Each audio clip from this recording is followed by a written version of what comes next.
Hey guys, tonight we're tumbling into the fermented, footloose world of Dionysus, the only Greek god who tried to invent an art form, through a festival, started a cult, and somehow still forgot what he was doing halfway through. Picture grapevines climbing temple walls, satyrs accidentally starting fires, and a divine child being born from Zeus's thigh. We're off to a very wobbly start. Now, you probably wouldn't survive a day in ancient Thebes, what with all the spontaneous transformations, enchanted wine jugs, and neighbors turning into ivy. But don't worry, you don't have to. I'll walk you through it, one gentle misstep at a time. So, before you get comfortable, take a moment to like the video and subscribe, but only if you genuinely enjoy what I do here. And let me know in the comments where you're listening from and what time at IS. I love seeing the sleepy Greek chorus around the globe. Now, dim the lights, maybe turn on a fan for that soft background hum, and let's ease into tonight's journey together. It begins with a mistake. A very divine mistake. You're hovering over the palace of Thebes, watching as Zeus cloud-bearded, lightning-pocketed, eternal overachiever makes a questionable decision. Again, this time, it involves Semele, a mortal princess. She's lovely, clever, and, as luck would have it, pregnant with Zeus's child.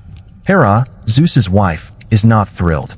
She sends a little mischief in Disquisia whisper that Semele should ask to see Zeus in all his full, godly glory.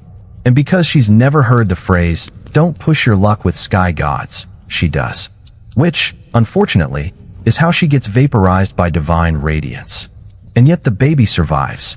Sort of.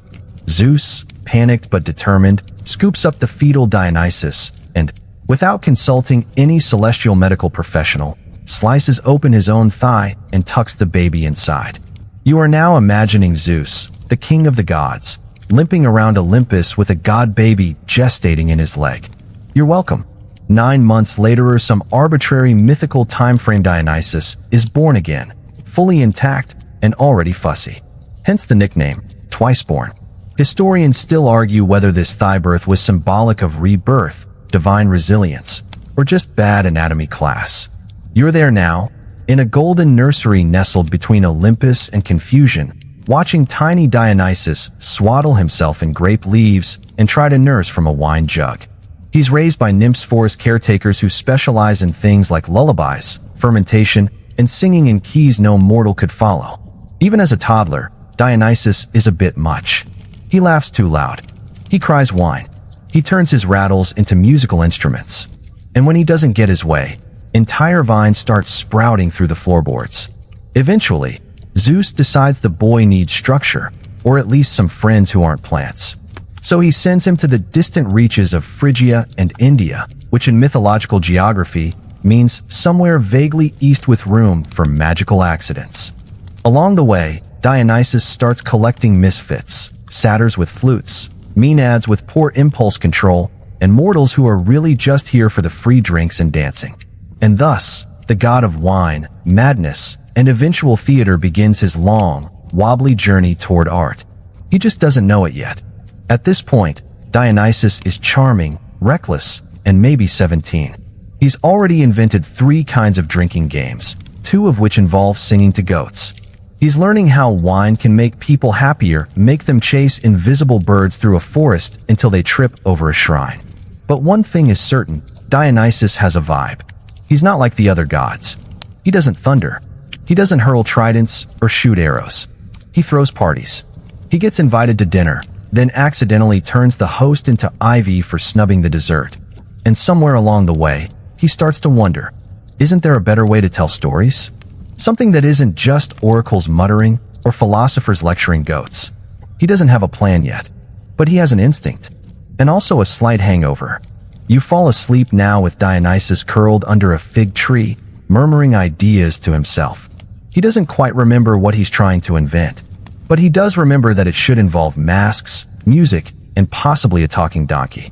And thus begins the slowest, tipsiest origin of Western theater you'll ever nap through. By the time Dionysus can walk a straightish line which, to be fair, doesn't happen often's already left a trail of wildly inappropriate vines across half the Aegean. His footsteps leave clusters of grapes behind. His laughter wakes sleeping deer. And every now and then, a goat just shows up and refuses to leave. You're with him now in a sun-drenched grove somewhere outside Mount Nyssa, the place where he's allegedly being raised. The nymphs are exhausted. He's tried to turn every pond into a wine spring. He's convinced a group of local children to wear ivy crowns and chant in iambic pentameter, even though they don't know what that is. Still, he's determined. The boy wants to invent something. Not just wine's already done that. Not just parties those throw themselves at him. No, he wants something grander, something that helps mortals feel the way he does when the flute music swirls and the stars start spinning in the right direction. Something like theater, but with more yelling. The problem is, Dionysus is easily distracted. Take, for instance, the day he tries to teach his companions about emotional storytelling. He lines up a small crowd of satyrs and shepherds, gives them sticks and masks, and tells them to act like you've lost your favorite jug. It quickly devolves into an actual fight over a jug someone did lose, a pile of stolen figs, and one satyr refusing to perform unless his horns are polished to a mirror shine. You, sitting nearby and chewing on pomegranate seeds, just sigh. They try again. This time, Dionysus says, "Imagine you're heartbroken." Wail. Gnash your teeth. Monologue. One participant starts shouting about unrequited love, another about burnt honey cakes. Someone starts dancing instead of acting, and then someone else starts dancing on top of someone who is still monologuing. It ends with 3 people pretending to be goats, 2 pretending to be gods, and 1 man asleep in the fig basket. And yet something works. It's messy, sure. Passion, spectacle, confusion, and applause mostly from Dionysus himself. He starts hosting these plays in random meadows, calling them dramas because that's what it sounds like. But the script is always different, often forgotten, and usually made up halfway through. One day, he tries a play with just 1 actor and a chorus. The actor forgets his lines. The chorus chants grapes, grapes, grapes, until the audience laughs and someone passes out. Historians still argue whether this was the first tragicomedy or just the first recorded food fight with a narrative arc. By now, Dionysus is beginning to attract attention not just from mortals, but from other gods. Hermes stops by and offers him a lyre. Athena sends a polite note suggesting maybe less noise at night. Apollo just squints and pretends he has somewhere to be. Undeterred, Dionysus begins handing out cups of wine to his audience before the show, believing that feeling something is more important than understanding it. And, to his credit, people do feel things. Especially dizzy. He starts assigning roles to anyone nearby. Shepherd? You're now a tragic hero. Nymph? Chorus leader. Goat? Surprise villain. And if they mess up? That's fine. He simply improvises. He once pauses a scene mid-performance to declare that everyone must now speak only in questions. Another time, he insists that each actor wear a different vegetable on their head for mood. A few start using masks made from painted bark. Dionysus loves it, especially when someone forgets to cut eye holes and ends up delivering their monologue to a tree. It's theatrical. It's emotional. It's a little unhinged. But it's something. He still drinks more than he rehearses, but the bones of theater are forming here wrapped in ivy, dripping with nectar, shouted at the moon. You watch as he scrawls something into the dirt with a stick. Story, song, mask, wine. Then he circles it and adds, goat. Underlines it twice. You lie back against a warm patch of grass, eyes half closed, listening as Dionysus attempts yet another impromptu drama involving betrayal, dancing grapes, and a thunderstorm that wasn't in the script. The scene collapses as expected, but for just a moment before the thunder, before the actors trip over each other, you saw it. The theater he's dreaming of. By now, Dionysus has decided that what his little forest productions need is formality. A bit of prestige. Some gravitas. So naturally, he heads to Thrace. Which, in Greek myth terms, is like deciding to open a polite wine bar in a place known mostly for bear wrestling and yelling. You follow him trudging through forests, across hills, and past startled farmers who can't tell if he's a minor god or a very enthusiastic party planner. His entourage has grown. Satyrs with drums. Maenads carrying baskets of fruit, leaves, and interpretive dance energy. And a goat. The goat is still here. Uninvited. He arrives in a Thracian village and announces, I bring you theater. And wine. And possibly a play about a doomed hero who turns into a peach tree. The villagers blink at him. Then one of them yells, "Is this another cult?" Dionysus grins. "Only if you want it to be. Not the best pitch." Still, the villagers agree to watch. He builds a makeshift stage from cart planks and grape crates. A satyr hands out complimentary wine gourds labeled "Drink before intermission." You're handed a mask made of tree bark and something that smells like honey, and asked to play the voice of betrayal. You accept, of course. The performance begins. It goes badly. The script, such as it is, involves a heroic prince, a tragic misunderstanding involving cheese, and a storm scene that requires the audience to throw leaves on cue. But halfway through, one Maenad forgets her line. A satyr falls off the stage, and someone starts playing the goat like a flute. Still, the audience claps. Not for the story, not for the pacing, but because the wine has kicked in and someone thinks the leaf throwing was symbolic. Encouraged, Dionysus announces a post-show symposium to discuss the implications of collective grief and how masks let us face ourselves. No one knows what he means. They assume it's a drinking game. You find yourself sitting in the dirt beside a shepherd named Dionysus, who's clutching a script made of leaves and muttering, "I think I played hubris." The next day, Dionysus tries again. This time, he sets up two actors. One plays a grieving widow. The other plays her husband, who is, awkwardly, a tree spirit. The emotional arc is confusing. The widow sobs. The tree hums. Someone sets off a smoke signal too early, and the whole audience thinks there's a fire. The show ends when a wild dog runs on stage and eats the prop figs. Historians still debate whether this was metaphorical. The villagers begin to lose patience. One elder tells Dionysus, very gently, that perhaps the town doesn't need theater. They have oral storytelling, song, ritual dance, and a yearly shouting contest that works just fine. Dionysus sighs. He's been rejected before be kings, by Olympians, by that one goat that still refuses to learn stage blocking. But this one stings, because he really thought Thrace would understand him. He sulks under a fig tree for the better part of a day. You sit beside him, both of you sticky with grape juice and regret. He mutters something about how structure is the enemy of feeling, and then eats a flower. It doesn't help. Still, by evening, he's humming again. Because even when the plays fall apart, and the lines get lost, and someone uses the chorus to nap through a synth, there's a rhythm in it. A seed. Something real. So he packs up his crates, his masks, and his increasingly weird goat. The villagers wave not angrily, not warmly, just relieved. But before leaving, Dionysus carves a small phrase into a wooden beam that served as the stage's front edge. Let us cry and laugh and howl, and call it truth. You trace it with your finger as you pass. Theater may not have worked in Thrace, but it hasn't failed. It just needs more time, and probably fewer dogs. You're up before sunrise because Dionysus says today's the day he's going to get serious, which, coming from a god who once declared a shrubbery to be his prophet, should be taken with a full pinch of sea salt. Still, you help set up the field. This time, he wants to rehearse. He's decided that the theater can't just be invented by accident, like wine or loud flute solos. It needs practice, discipline, auditions. He paces in front of a row of participants, some satyrs, a few nymphs, two shepherds, and a statue that might be enchanted, and announces that he's holding the first official tryouts for the Dionysian Dramatic Ensemble. There are no scripts. Everyone is given a mask and told to feel the story through your elbows. You are asked to be the casting assistant. Your only tools are a fig branch, a jar of ink, and a scroll that Dionysus insists is the plot, though it's mostly doodles of grapevines and one suspiciously detailed sketch of a sandal. The first performer steps forward, dons a mask shaped like a tragic almond, and recites a shopping list. Dionysus claps. The mundanity is poignant.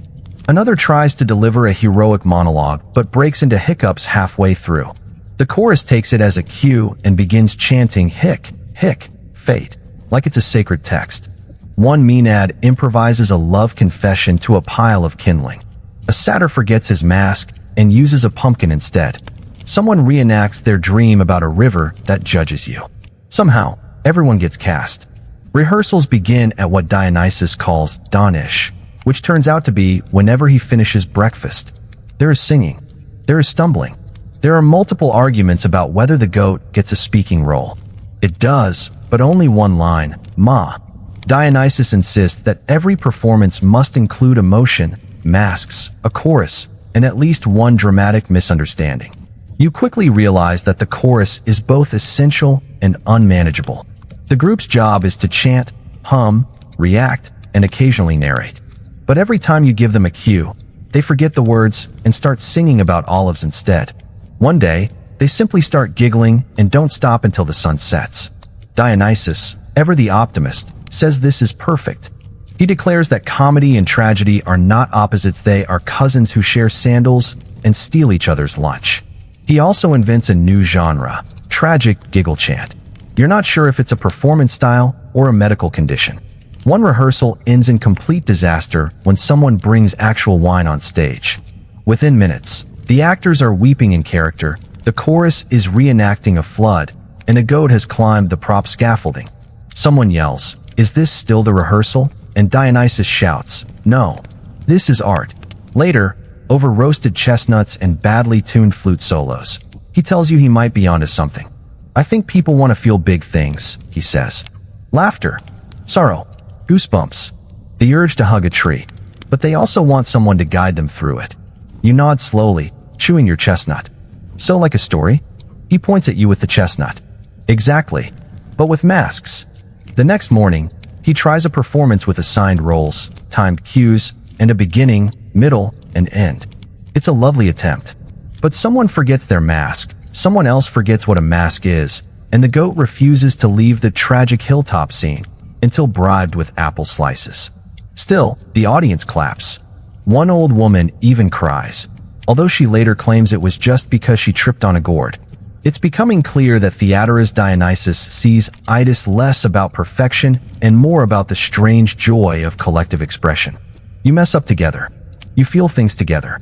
You recover from goat-related accidents together. And always, after every chaotic show, there's wine.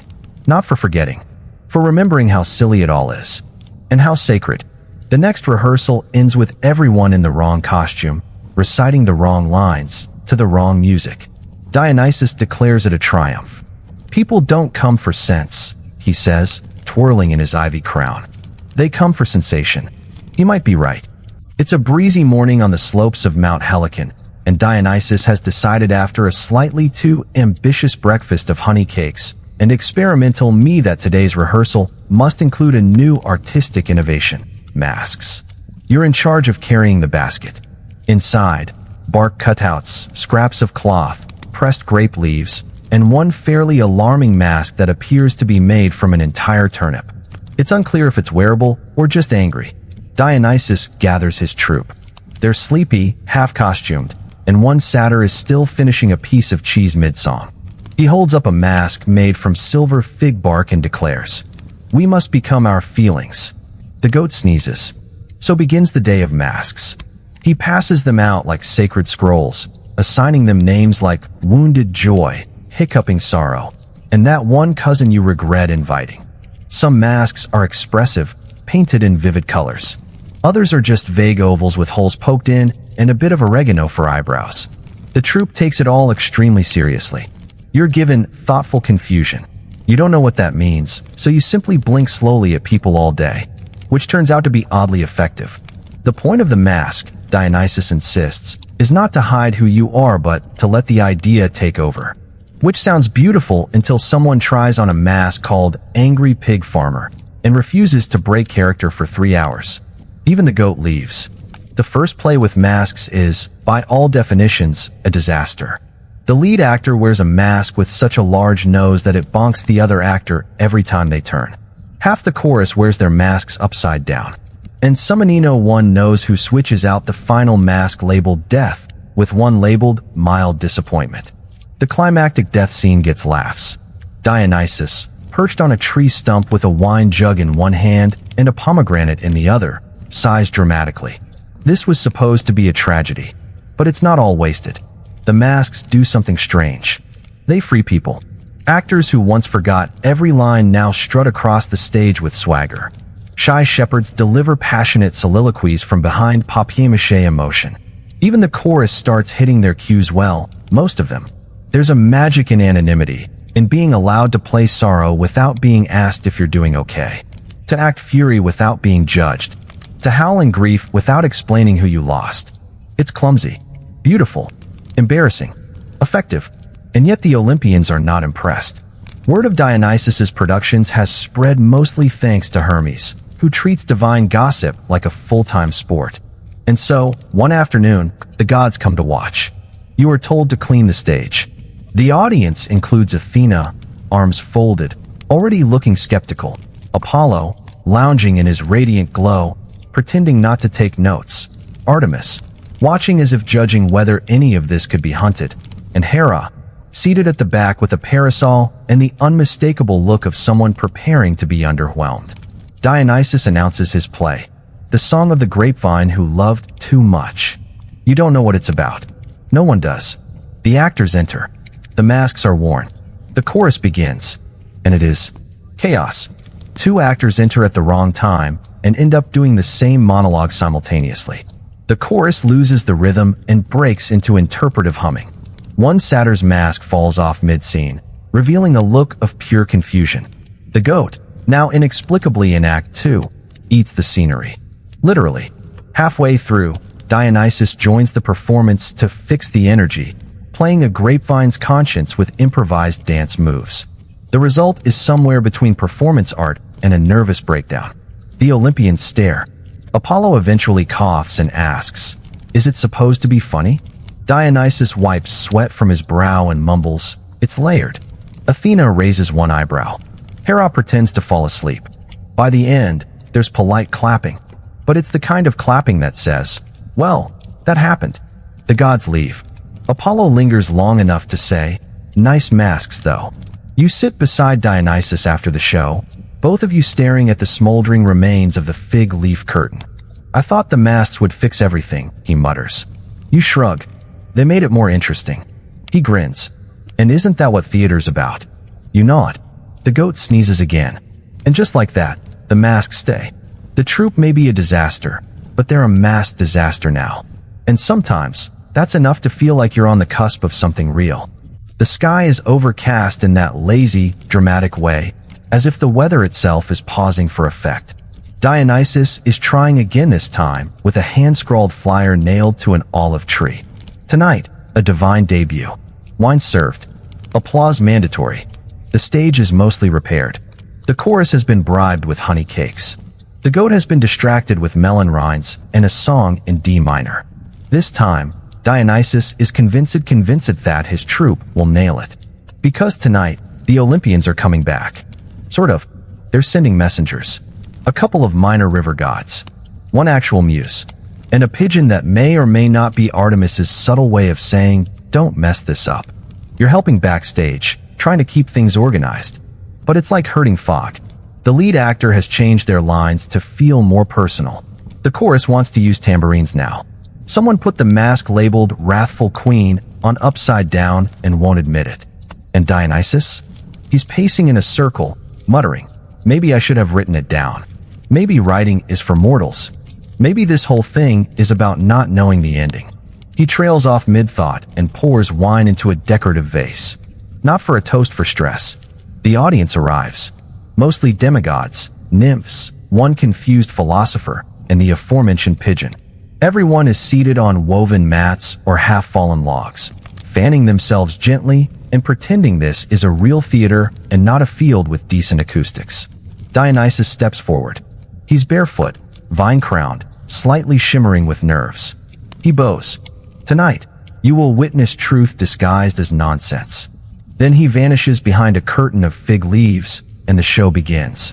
Act 1 opens with the chorus reciting a strangely poetic chant about fish, fate, and fermented olives. It's haunting, accidental, and totally off-book. The audience leans in. Then comes the hero. He enters stage left confident, mysterious, and immediately forgets his line. Silence. Dionysus whispers, "Make something up." The actor declares, "I come bearing sandals and secrets." The audience titters. The muse takes notes. A love interest appears played by a satyr wearing a veil made of grape skins, and the two begin a dramatic duet made entirely of improvised rhymes. It's terrible. It's beautiful. It's theater. Then, in Act 2, the goat wanders on stage. This was not planned, but the hero kneels before the goat, saying, "Great oracle, you return." And suddenly the scene has meaning. The goat bleats once. The chorus gasps. You nearly choke on your fig. Someone in the crowd mutters, "This is deeper than I expected." The climax comes too early because someone skipped a page. The resolution happens behind a bush. The final scene was supposed to involve a symbolic fire, but instead, two actors just fall asleep mid-dialogue and the rest of the cast starts singing to cover it. And when the curtain drops technically, when a breeze finally knocks the fig leaves down, there is a moment of complete, honest, awkward silence. Then applause. Not thunderous. Not shocked. Just warm. A few people laugh. One nymph wipes a tear. The muse nods once and whispers, "Not bad." Backstage, Dionysus flops onto a log, grinning like a kid who convinced adults that imaginary friends are real. "It worked," he breathes. You sit beside him. "Did it?" He waves a hand toward the field. They clapped. They felt. They'll talk about it tomorrow. Isn't that the whole point? You don't answer. Because he's right. It didn't make sense. The plot unraveled. The masks were crooked. But the emotion was there, running wild through the chaos like a half-drunk satyr on stilts. Unapologetic. Alive. Later that night, Dionysus sits by the campfire, polishing a goblet and humming a tune you don't quite recognize. The chorus is still practicing quietly now, echoing the final lines of the show in soft, dreamy whispers. To know the truth, wear a mask. To feel the stars, forget your lines. He raises his cup to you.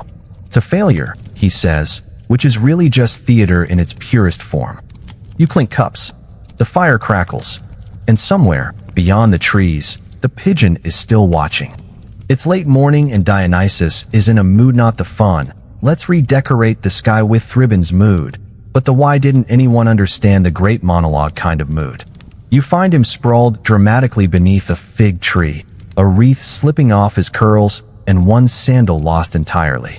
A script, if you can call it, that is crumpled in his lap, covered in crossed out lines, and a few suspicious wine stains that may actually be tears.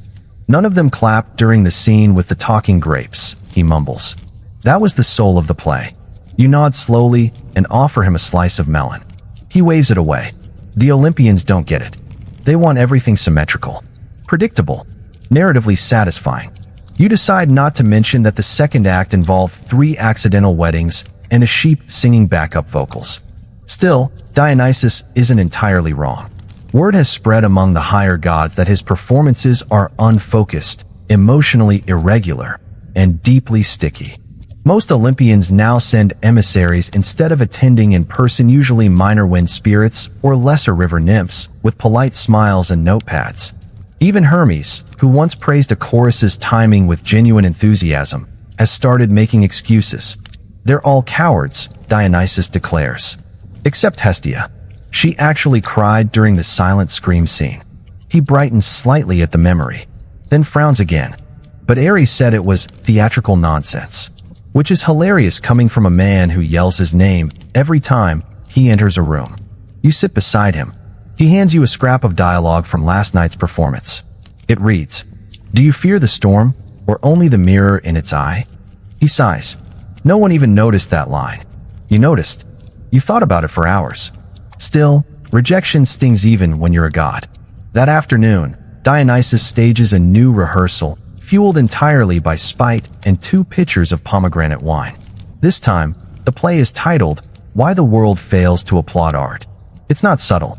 The cast wears masks shaped like the heads of indifferent gods, stoic, slightly bored, one of them visibly yawning. Dionysus plays the protagonist himself, a misunderstood artist who invents joy but is mocked for it by beings who only appreciate order and weather patterns. It's both a tantrum and a triumph. By the end, the entire chorus is lying on the ground wailing, "Clap, clap, clap for the chaos," in perfect harmony. No audience, though. Just you, and a tree, and the goat. Still, Dionysus bows. Later, as he bathes in a nearby spring with all the dignity of someone humming his own theme song, he mutters, "They'll see eventually." I'm not trying to offend them. I'm trying to show them that humans need something unsteady, something messy and real. He flicks water at a leaf. You can't drink logic. You hand him a towel and ask, what if the gods never get it? He shrugs. Then we don't play for them. And that, more than any monologue, seems to soothe him. That night, he gathers the troupe. Not for a play, for a vibes-only performance. No lines, no plot, just music, movement, masks, and maybe a goat dance if inspiration strikes. Everyone brings their own story. One satyr reenacts the time he lost a shoe in a thunderstorm and blamed it on fate. A shepherd hums a tune about silence. A nymph performs a mime routine that seems to be about jealousy and lentils. It makes no sense, but everyone claps. Hard. The next day, Dionysus receives a letter from Apollo. It's short. Icy. If theater is to matter, it must make sense. Perhaps return to winemaking. Dionysus reads it aloud, then lights it on fire with a sigh. He's not wrong, he says. But he's not right either. He pulls out a blank scroll and begins sketching a new performance. This one will include a tragic hero, yes, but also a chorus that interrupts him with gossip. And a final scene where someone gives up on destiny and opens a fruit stall instead. You watch as he writes. Still trying. Still inventing. Not because the gods demand it, but because the mortals might need it. You wake up to the sound of oars slapping water and someone shouting, line, line. Wait, are we still in Act 2? It's a performance day in a boat. Yes, Dionysus, in what he calls a bold and innovative venue choice, has decided the next play should take place on a ship while it's moving. Because nothing says immersive theater like seasickness, slippery decks, and a floating goat pen. You're on board now, trying not to trip over the chorus, who are rehearsing their synchronized sway movements. The masks are being passed around a bit soggy from sea spray, and the lead actor is nervously adjusting his tunic while asking whether Poseidon supports the arts. Poseidon's never replied to a single invite, Dionysus grumbles. So we're interpreting that as passive approval. He's pacing the deck barefoot, already wine-splashed, and humming an overture he insists is half dolphin song, half emotional thunderstorm. The plan is simple. Set sail, perform a short tragedy called The Morning of the Olive Grove, and return before anyone falls overboard. The script involves betrayal, weather metaphors, and a monologue shouted into a barrel for acoustic effect. But within minutes of departure, the problems begin. The wind picks up. The masks flap around like startled birds. A satyr knocks over a prop pillar, which rolls into the chorus leader, who bumps the lead actor mid-soliloquy. He recovers with, "This shove is fate, testing my resolve," which, to his credit, sort of works. Then the boat drifts off course. A minor river god assigned to special effects accidentally summons a fog bank that makes half the cast vanish from view. The audience do fishermen and one extremely confused pelican applaud anyway. Dionysus tries to improvise a storm scene. He gestures at the sky and yells, "Let drama descend," at which point a rogue wave slaps the side of the boat and knocks everyone into a communal heap. Someone asks, "Was that in the script?" Someone else answers, "There was a script?" The goat escapes and climbs onto a barrel. There it stands, silently, as the fog clears, and everyone watches in awe as the animal bleats softly and poops on the props. You've seen worse finales. By now, most of the audience has either drifted away in small rowboats or declared the whole thing probably symbolic. The boat turns around slowly and begins its gentle, squeaky journey back to shore. Dionysus sits at the bow, feet dangling in the water, wine jug balanced expertly on his knee. His curls are sea mussed. His tunic is damp. His mood, surprisingly calm. "I think the goat gave the strongest performance," he says, watching it try to eat a costume. You nod, still holding a soaked scroll. "Do you ever regret this?" you ask. He frowns slightly. "Theater." You gesture vaguely to the soggy masks, the overturned prop crates, the one actor still yelling lines into a barrel like it's going to respond. He shrugs. "No, because they remember it." You glance back. And sure enough, the chorus is already retelling the whole event to a group of nymphs on the dock, adding dramatic pauses, inflating the wave to 3 times its actual size, and describing the goat as a mystical figure sent by Apollo. Which is definitely not true, but somehow it feels right. Historians still argue whether this particular shipboard disaster was an early form of immersive theater or just divine nonsense on the Aegean. Either way, the play is remembered soggy scripts, goat and all.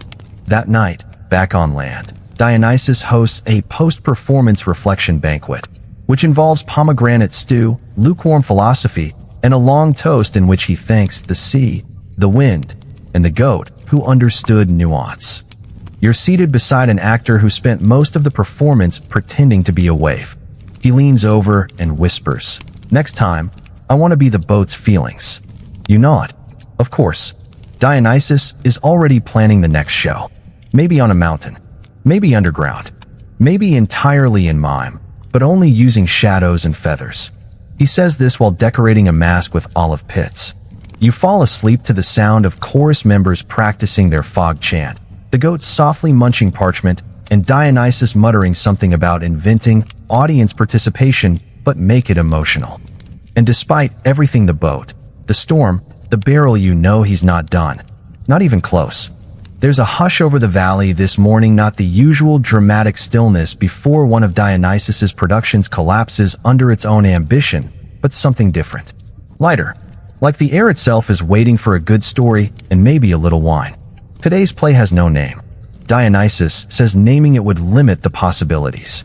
It also might be because no one could agree on a title, and the scroll where it was written got turned into a napkin during last night's pre-rehearsal feast. You sit beneath a fig tree, sharpening a quill, watching as actors bumble through warm-ups that include interpretive stretches and yelling compliments at each other until someone cries. It's a good sign.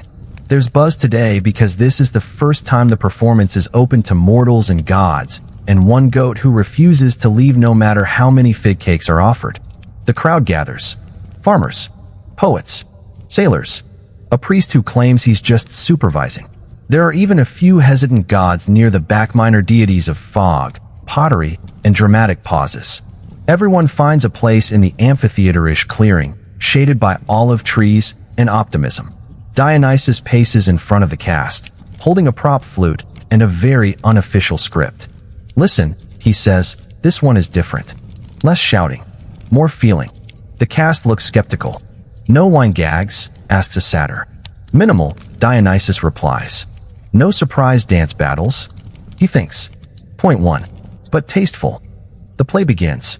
No title, no set. Just a simple story of a mortal named Agrias, a lonely olive farmer who falls in love with the moon. The chorus hums gently as Agrias tends his grove, speaking to the sky in verse. It's quiet, unhurried. The masks are simple faces of longing, of dusk, of leaves fluttering in still air. Then, unexpectedly, a goat walks across the stage. No one reacts. Instead, the lead actor kneels, places a crown of olives on the goat's head, and says, "Even silence carries memory." The audience gasps. Even you, sitting there with a cup of diluted wine, blink twice. Because somehow, that feels like something. Like grief, or love, or just the ache of looking at the moon too long and wondering if it looks back. The chorus weaves between trees, whispering lines you can barely catch. His hands smell of bark. His dreams, of fruit too slow to ripen. There's no real conflict, just yearning. And yet, it works. Someone in the crowd starts quietly crying. Not sobbing, just the kind of soft weeping that makes your shoulders fall and your throat feel like damp clay. Another person places a hand over their heart. A child, unaware of stage rules, offers a fig to the actor playing the moon. She accepts it and weaves it into her belt. Midway through, it begins to drizzle. And no one moves. Because somehow, the rain fits. The final scene is the farmer standing alone under a tree, watching the moon rise, whispering, "I'll grow old while you burn forever. But I'll plant trees that remember me." Then silence. No chorus. No music. Just wind and drizzle. And then applause. Not frantic. Not performative. Just grateful. After the crowd disperses, you find Dionysus sitting on a mossy stone, watching water drip from a fig leaf. His ivy crown has slid sideways. There's dirt on his knees and wet parchment at his feet. "That was you begin." "I know," he says, voice soft. "I think we actually did it." You sit beside him. "What was it about?" He shrugs. No idea, but they felt it. Historians still debate whether this was the first true tragedy, one rooted not in downfall or fury, but in gentle loss. Others claim it was comedy wearing a very convincing mask. The term cry, laugh, hiccup theater gets tossed around a lot. You just remember the silence and how full it felt. That night, a candle burns low in Dionysus's tent. He sketches the moon, the goat, the olive branch. He doesn't write a title, just a single line. They clapped before they knew why. You lie back on your mat, listening to the night chorus rehearse in their sleep. The goat sighs. Somewhere, a flute plays itself. And theater, finally, has its heartbeat. Morning comes slow and golden, spilling across the hillside like it's a little hungover from the emotional triumph of last night. Dionysus doesn't rise early, but you always do now. You've grown used to the strange stillness before the theater awakens, the quiet rustle of fabric, the light snoring of chorus members still entangled in their costumes. You take a walk through the grove where the performance was staged. Someone's left flowers at the base of the olive tree. One of the masks is a simple one, carved with a serene smile, eyes tied gently to a branch, facing the east. No one says it, but you can feel it in the air. Something changed. The gods, however, remain unconvinced. Apollo sends another scroll. This one is even frostier than the last. Emotion is not structure. Rhetoric is not rhythm. Please stop inviting the goat to your final acts. Dionysus laughs when he reads it. He's just mad no one clapped when he invented the lyre. But you can tell it stings a little. Still, Dionysus doesn't slow down. If anything, he becomes more ambitious. He starts planning a tour. You blink when he says it. "Eh, what? A tour," he shouts, hands flung wide. "We take the theater to them. City by city. Field by field. People deserve to feel whatever this is." You point out the logistical concerns, different dialects, different customs. The goat gets motion sick. He waves you off. You help him pack anyway. The first stop, Thebes. His birthplace. Complicated memories. Several temples. A few people who still insist he isn't technically a god. He arrives with flourish. The cast enters the city square in full costume, beating drums, waving fig leaves, and chanting what is probably a warm-up, but sounds a lot like a new religious movement. The townspeople are skeptical. The local priest asks if the chorus plans to sacrifice anything, or is this just a noisy picnic? Dionysus smiles. Just theater. With snacks. They perform under a portico, the marble columns echoing every word. The play is about a river who falls in love with a statue. There's a monologue delivered entirely while spinning, and one character who never speaks, only gestures wildly while carrying a pomegranate. Somehow it works. Thebes claps, then unclaps, then claps again, less confidently. A philosopher in the back mutters, "This is either brilliant or I'm still dreaming." A child in the front row asks if the statue is okay now. Dionysus bows low and says, "We are all statues, little one, until the rain comes." You groan internally, but the audience eats it up. Afterward, a noblewoman approaches and offers her garden for the next performance. A scribe asks to write down the play if anyone can remember how it ended. A donkey trader asks if he can join the chorus. It's spreading, not like wildfire, not like prophecy, but like ivy, slow, curling, impossible to fully remove once it takes hold. City by city they go. Athens is skeptical. Corinth is drunk. Aegina claps politely and then asks if the costumes can be used for a wedding. One fishing village only agrees to host a show if the goat performs again. He does. He receives a standing ovation. Everywhere they go, Dionysus leaves a little piece behind. A mask nailed to a tavern beam, a scrap of verse scrawled on a wine jug, a chorus line taught to children who don't know what tragedy means but somehow understand it perfectly. Historians still debate whether this tour was political or spiritual, whether Dionysus was building a following or simply chasing the next high of applause. Some say it was the start of Dionysian worship. Others call it the first traveling company. At least one ancient account describes it as, that time a very persuasive man tricked 5 cities into crying over fruit. You're tired, but full. Every new city brings a new version of the same chaotic miracle. People sitting together, watching a story unfold that they don't entirely understand, and feeling something anyway. Sometimes it's awe, Sometimes it's confusion. Occasionally it's, why is that actor wearing grapes? But always, there is feeling. And that, Dionysus says, is the point. You lie in your bedroll under the stars one night, eyes half closed, listening to the soft snoring of the chorus and the distant bleat of a goat with way too much stage presence. You smile. The road is long, but the theater has legs now, and masks, and wine. You wake on the rocky outskirts of yet another town, this one with narrow streets, suspicious goats, and a population that seems deeply unimpressed with Dionysus's signature blend of emotional theater and spontaneous choreography. You help unload the cart while the chorus hums ominously about soil that doesn't know song. And you wonder if that's literal, or with just them trying out a new warm-up exercise. Today's venue? A dried-out orchard behind a smithy. Dionysus surveys it with a frown and says, "Tragedy thrives in unromantic places." You nod like that means something and begin setting up the stage. 2 wooden crates, a faded curtain, and a rug with mysterious red stains. Wine, hopefully. A local child watches you and asks, "Is the play about goats?"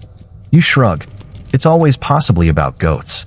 Today's performance is a new work titled tentatively, "The Fruit That Forgot to Ripen." It's about longing, resistance, and the feeling of almost understanding your purpose right before falling asleep. The hero? A fig. The antagonist? Time. The goat? Typecast, again, as the voice of consequences. By now, the format is almost familiar. A lone actor opens with a poetic lament. The chorus enters, circling the audience while muttering contradictory advice. A second character challenges fate. Masks are swapped. Someone cries into a basket. And somehow, it always ends with applause. But this time things go differently. The town's high priest, who up to this point has stood arms crossed near the forge, steps forward after the final bow and says, "What exactly was that?" Dionysus beams. "That was longing given form." The priest frowns. It looked like produce-based confusion. There is polite laughter, but not from Dionysus. He gestures to the chorus. "Did you feel nothing when the fig chose stillness over blooming?" "I felt hungry," says a nearby farmer. Someone claps. It's unclear if it's sarcastic. Later, back at camp, Dionysus sits by the fire, carving words into bark and mumbling. He's annoyed. You can tell because he's pacing in perfect hexameter. "They didn't get it," he mutters.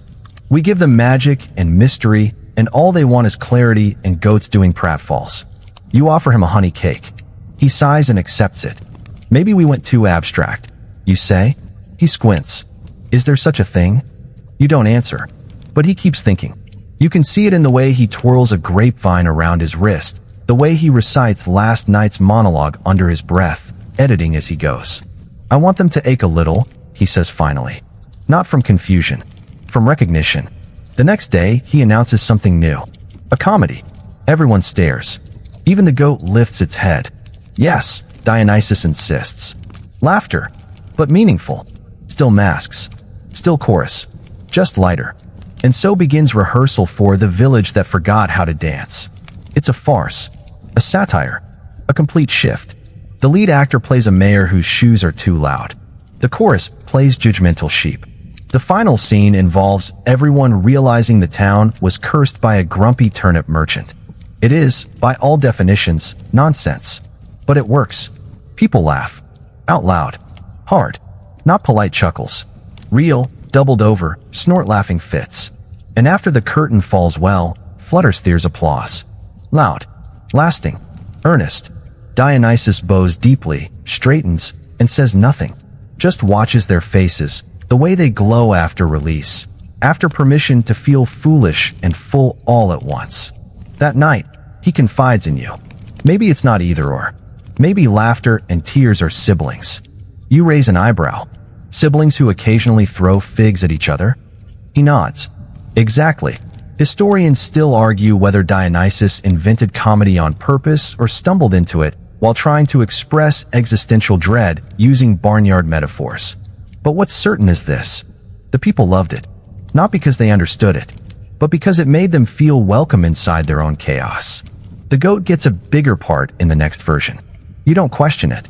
The firelight flickers gently against the faces of the chorus as they sit, cross-legged, peeling grapes, and humming a lullaby that may or may not be in key. Dionysus is unusually still tonight.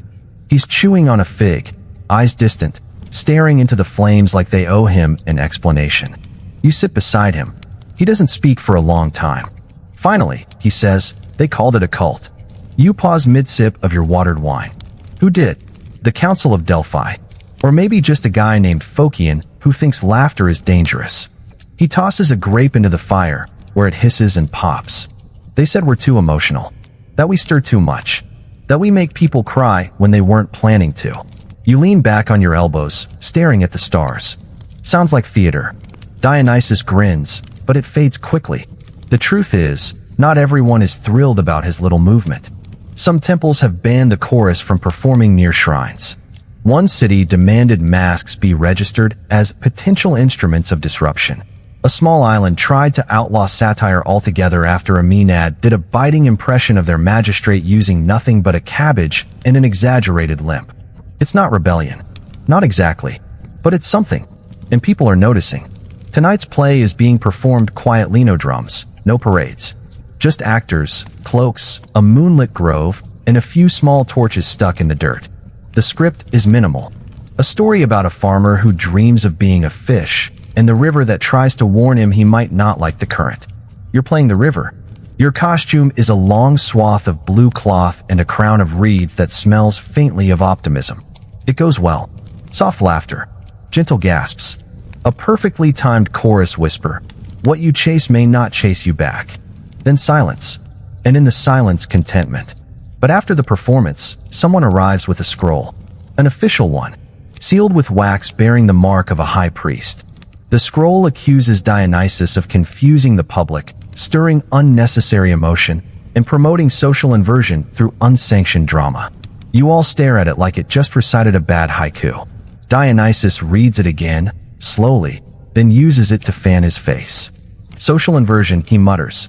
That's just storytelling with better lighting. No one laughs. He rises slowly, dusts off his robe, and says, "Very well.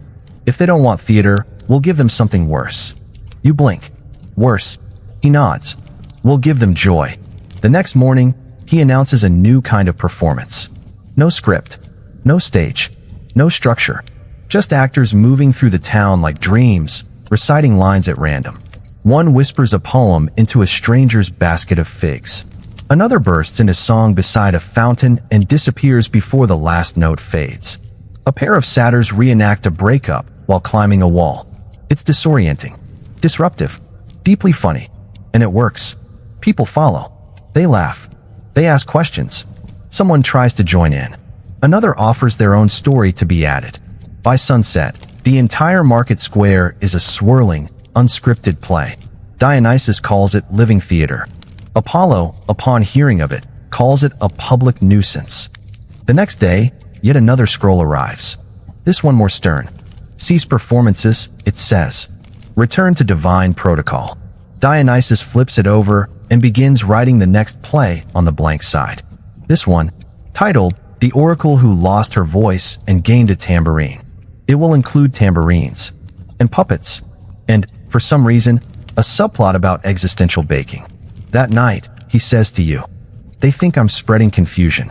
But confusion is just the moment before you understand something new." You nod. He looks at you like you've said something profound. "I didn't say that," you point out. He grins. Exactly. Historians still debate whether this era of performances was revolutionary or ridiculous. Whether Dionysus was challenging power, or just bored and theatrical. Whether these traveling, unlicensed performances were the foundation of modern improvisation or just divine chaos, preserved in rumor and wine stains. But you were there. You felt it. And no scroll can unmake that. You wake up with a tambourine in your hand, a piece of script tucked into your sandal, and no memory of how either got there. Which, by now, means it was a typical Dionysian evening. There's an energy in the air, sleepy but electric, like the world itself is waiting for something strange to happen.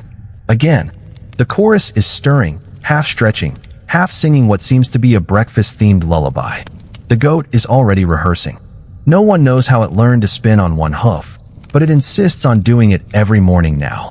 Dionysus emerges from his tent with dramatic flair, wearing a mask and sipping from a goblet that is definitely too early for whatever is in it.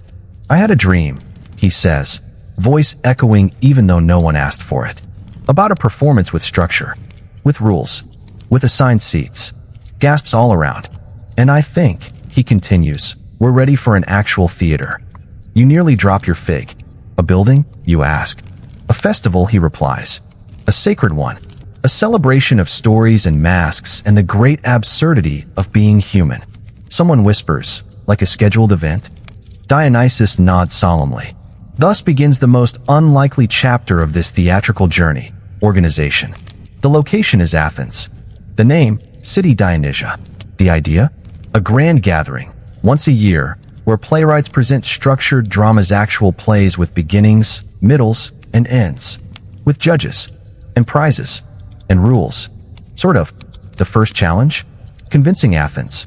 Dionysus arrives with olive branches, wine, a chorus in coordinated sashes, and a pitch that goes something like, let your people cry in controlled, artistic settings. Trust me. Surprisingly, it works. The city agrees to host it. With conditions. There must be clear categories: tragedy, comedy, satyr play. There must be 3 playwrights. There must be no goats on stage without civic approval. Dionysus, naturally, breaks the last rule immediately. But the point is, it's happening. The first festival is rough around the edges. The seating collapses. The chorus forgets its blocking and walks in a circle for too long. One mask melts slightly in the sun and terrifies a small child. But it happens. 3 full tragedies. 1 deeply weird comedy. A satyr play that makes exactly no sense, but somehow wins audience favorite. And afterward, the people talk. Not just about the acting, but about the stories. What does it mean to defy fate? Why did the mother forgive the murderer? Was the fig tree a metaphor or just hungry? Athenians leave the theater changed. A little softer. A little louder. A little more willing to ask, what if sadness is something we can share? You sit with Dionysus on the steps after the final performance, both of you sipping watered wine and watching the city breathe. They clapped, he says. They always clap, you reply. But this time, he says, quieter, they understood what they were clapping for. You remember the first time he tried to stage a tragedy back in the woods with 4 masks, 1 goat, and 0 structure. This is miles away. But the heart is the same. That ache, that laughter, that sudden, still silence after a final line hits just right. Theater. You help clean up after the festival. Masks are hung on pegs to dry. Costumes are folded, mostly. The goat is given a laurel crown and takes it far too seriously. Dionysus hugs every actor, including the one who fell asleep during the climax of Act 2. And then, just as you think it's over, he turns to you. I want to do it again. You blink. Next year. No. Tomorrow. Somewhere else. Everywhere. You laugh. Don't you want to rest? He smiles. Rest is for the audience. Historians later name this the birth of classical theater. Athenian festivals become civic staples. Dramatists are celebrated. Tragedy becomes philosophy. Comedy becomes critique. But it all started with a barefoot god, a drunk chorus, and a dream about talking grapes. And the best part? Dionysus never wrote anything down. Because it wasn't about the script. It was about the feeling. The festival has ended, but the stories haven't. You walk through the empty seating rows of the makeshift amphitheater, just wooden benches now, streaked with wine stains and scattered petals. The stage is quiet, save for a single mask forgotten near the center. It's the one from the olive who questioned time. You recognize the chipped paint and the cracked smile. Dionysus stands at the edge of it all, staring at the horizon like he's waiting for the next cue. Did we change anything? You ask. He tilts his head. We gave them mirrors. You look around. Mirrors with yelling. He grins. The best kind. But something's shifting in him now. The restless spark is still there, but there's something else to wait. The weight of having started something, of knowing that from now on, stories will always be a little louder, a little sadder, a little more sacred. Because they've seen what theater can do. But Dionysus is not a settler. He's a wanderer, a twister of vines and meaning. Staying still doesn't suit him. So he moves on. With you. With the chorus. With the goat, who now wears a small badge reading official cast member. And you take the theater to the people. Not in marble halls, not only in sacred groves, but on roadsides, in courtyards, in sleepy towns where farmers become kings for one scene, and shy shepherd girls become tragic heroines just long enough to break your heart. The rules are looser now. Sometimes there's no chorus. Sometimes the audience becomes the chorus. Sometimes the play is just one actor and one story, whispered by firelight to 5 people who needed to hear it. One night, you perform in a village where no one has ever seen a mask. The children scream at first, then laugh, then beg to wear them. By sunset, they're staging their own play called The Clay Jar Who Wanted Wings. It makes no sense. It's perfect. Later, as you and Dionysus sit by the embers of a campfire, someone from the town approaches. A weaver, modest, hesitant. "I never thought I could be in a story," she says. Dionysus, without looking up, replies, "You always were." You lie on your back that night, looking at the stars, and realize something soft and strange has taken root in you.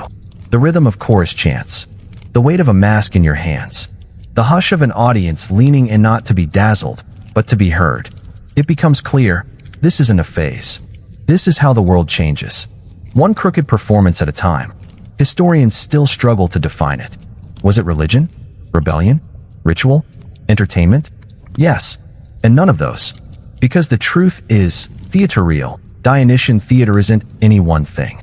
It's a moment. Shared. Then gone. And that's the magic. You remember a show in a port town where the chorus got the lines wrong and just started listing fruits. The audience roared with laughter. It ended with a stranger in the crowd standing up and shouting, "I forgive you, melon." No one knew what it meant, but no one ever forgot it. You think of the night a play ended in complete silence. No applause, just tears. Not because anyone died, but because someone dared to say, "I don't want to be brave anymore." And everyone in the audience felt it like a hand pressed gently against their chest. You carry those moments like talismans. And Dionysus? He's already sketching the next performance. It involves shadows, a story told backwards, and an actor who doesn't speak, only plays a liar while someone else narrates his memories. The goat will play regret. You don't question it, because by now, you've stopped asking if something works. You only ask, will they feel it? And the answer is almost always yes. You've crossed valleys, climbed hills, stumbled through forests, and once performed a scene in the middle of a sheep migration. You've watched villagers cry, soldiers laugh, and entire towns go silent at the moment an actor whispers, "I didn't mean to leave." And now you find yourself circling back to the grove where it all started, where Dionysus once tried to direct a group of satyrs through a tragedy about misplaced sandals, and the goat upstaged everyone with a sneeze. It's smaller than you remember. The fig tree is thicker, the moss more forgiving. But the clearing is still there.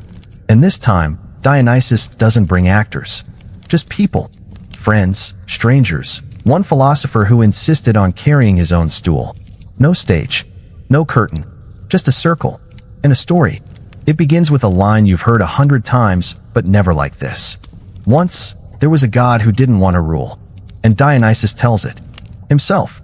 No masks, no chorus, just him, soft voice, slow hands, eyes that flicker with the memory of 1,000 masks and 1,000 more untold stories. He tells them about the child born twice, the joy of wine, the weight of feeling too much, about plays that failed, about laughter that saved, about the time someone clapped during the wrong moment and it was somehow exactly right. He tells them about goats, of course, but mostly, he tells them about what it means to make people feel seen. Not perfectly, not cleanly, but honestly. There's no big ending, no final bow, just a quiet line. And then the curtain never really closed again. The group claps, not in a rush, just one by one, like rain against leaves. Someone begins to hum a chorus refrain from a play long forgotten. Others join. It doesn't matter if the words are right. The feeling is. Later that night, Dionysus sits beside you. He looks tired, not worn out, fulfilled. "You know," he says, "I thought theater would be about me." You smile. "Isn't everything with you?" He laughs. "Fair, but I was wrong." He leans back, staring at the stars. "It's about them. It always was." You both sit in silence for a while. The chorus has drifted off to sleep under cloaks and fig trees. The goat, ever the diva, has curled into a pile of masks. Dionysus closes his eyes. "You think it'll last?" he asks. You don't answer. You just pull out the script for tomorrow's plan titled, Unfinished, Already Beautiful. Because you know the truth. The theater never ends. It only begins again. The fire is low now. The audience long gone. You sit in the soft hush that follows a story shared, well, the kind of quiet that carries warmth, not emptiness. Around you, the grove hums with night sounds. The leaves rustle like whispers of forgotten lines. The air smells of fig bark, faint wine, and old laughter. Your muscles loosen, the kind of gentle release that comes after doing something meaningful, even if no one noticed, even if no one clapped. The masks are stacked in a basket nearby. Still, waiting. Some chipped, some stained, all worn by someone who, just for a moment, stepped into a role and was brave enough to feel. And you, whether you stood on stage or watched from the shadows, were part of it. You let yourself believe in something that didn't have to be real to be true. You let yourself feel, without fixing. That's enough. The fire cracks once more, then fades to a soft glow. You lie back, pull your cloak over your shoulder, and listen to the quiet night. Maybe tomorrow you'll act. Maybe tomorrow you'll write. Maybe you'll just sit in the second row and cry when the fig turns into a star. Whatever happens next, you were here. You clapped.